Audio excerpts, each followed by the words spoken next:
Ouais. Pourquoi déclenche-t-on? Bon, on déclenche pour éliminer le risque d'avalanche déjà, pour protéger les pistes, pour pas qu'il y ait des personnes qui skient sur des pistes et qui se fassent prendre. Et voilà, quoi. Okay. Et quel type d'avalanche est le plus répandu sur la Rosière? Ben, ça dépend un peu des conditions. Hein. Bon, avec le vent qu'on a, c'est souvent des plaques, mais ça peut être aussi de la neige poudreuse, ça dépend en fait des conditions météorologiques, quoi. Si c'est des périodes de vent, ben, c'est plutôt des plaques.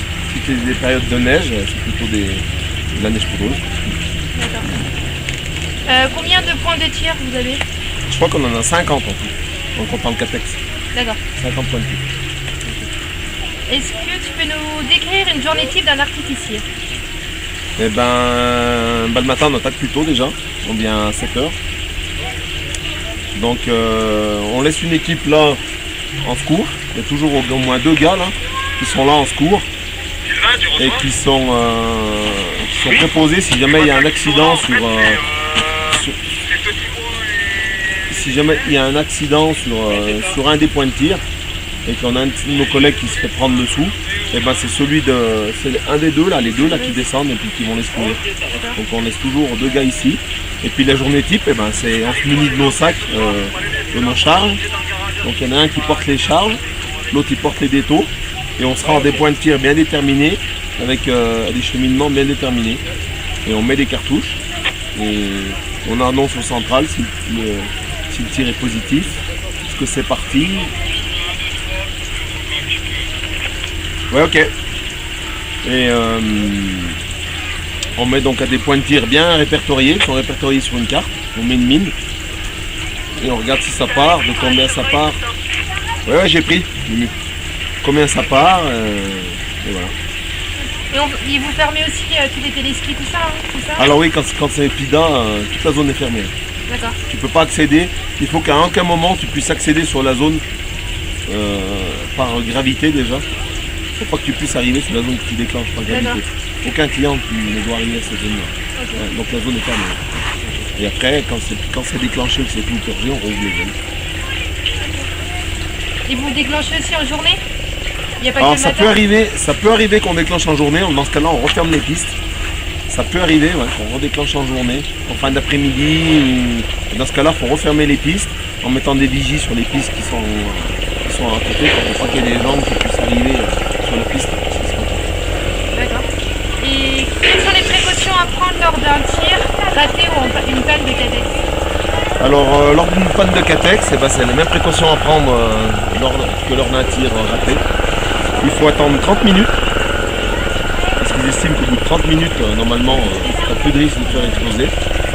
Tu ramènes ta charge, alors il n'y a qu'un pisteur qui le fait, sur tes deux, donc prendre le minimum de risque. Il n'y a qu'un pisteur qui le fait, il ramène sa charge, il réamorce sa charge, il remet un détonateur, il n'enlève pas ce qu'il y a dedans, il ne touche à rien. Il fait au plus vite, il remet un détonateur avec une mèche et il renvoie sa charge, il la rallume et il renvoie sa charge. Et normalement, ça ne fait pas un autre accident de tir. Il y a eu beaucoup d'accidents D'accidents de tir? Disons juste les accidents. Les accidents, ça m'est déjà arrivé quelques-uns, ouais. Ouais, c'est déjà arrivé quelques-uns. Bon, en règle générale. Sur la Rosière, ouais? Non, pas sur la Rosière. Okay. Jamais sur la Rosière. Des incidents de tir, ça m'est déjà arrivé, mais des accidents où vraiment les gens sont blessés, là, c'est jamais arrivé. Mais des incidents de tir, ouais, ça nous a déjà arrivé. On en a fait il n'y a pas très longtemps. Il y a 3 semaines en arrière, Marco en a fait un juste après. Donc il a fait ce que tu as dit, ce que j'ai dit, il a attendu 30 minutes. Il a réamorcé sa charge, remis un dépôt, il l'a renvoyé et ça fait. D'accord. La Rosière, elle est exposée le plus souvent à quoi en termes de temps? Eh ben, ça dépend des hivers en fait. Elle est exposée, on est exposé plein sud ici, mais on a en général pas mal de vent. Quoi. On a en général beaucoup de vent. Soit d'ouest, soit de nord, mais on a beaucoup de vent. Donc le plus fréquent, c'est des plaques à vent, quoi.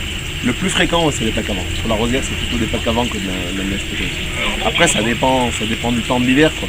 Moi, cet hiver, on a eu pas mal de plaques, quoi.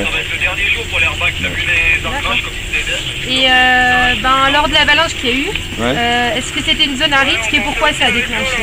Alors oui, c'était une zone à risque, parce que c'était donc un endroit qui était répertorié sur la carte du PIDA, le plan d'intervention déclenchement d'avalanche. Donc c'était une zone qui était répertoriée où on avait l'habitude d'y mettre des cartouches. Sauf que ce jour-là, la zone était fermée. Et les gens ont été imprudents, quoi. Ils ont été à cet endroit-là, c'était imprudent d'aller ce jour-là là-bas, quoi. La zone était fermée, ils ont fait partie d'une coulée, malheureusement. Et en une journée, vous arrivez à déclencher les 50 points de tir? Non. En une matinée. Ouais, en une matinée. En général, il y en a toujours quelques-uns qu'on fait pas. Qu'on passe soit en ski, soit on met une... Parce qu'on met pas forcément une mine. Des fois, on peut le faire déclencher en ski, et puis c'est de faire partir en ski. Mais en règle générale, l'endroit le plus dangereux, c'est plutôt les Itios là-bas. Ouais. Et puis après, il y a le Catec. D'accord. Ouais. Super. Bah, merci. Rien. Merci. Bonne journée.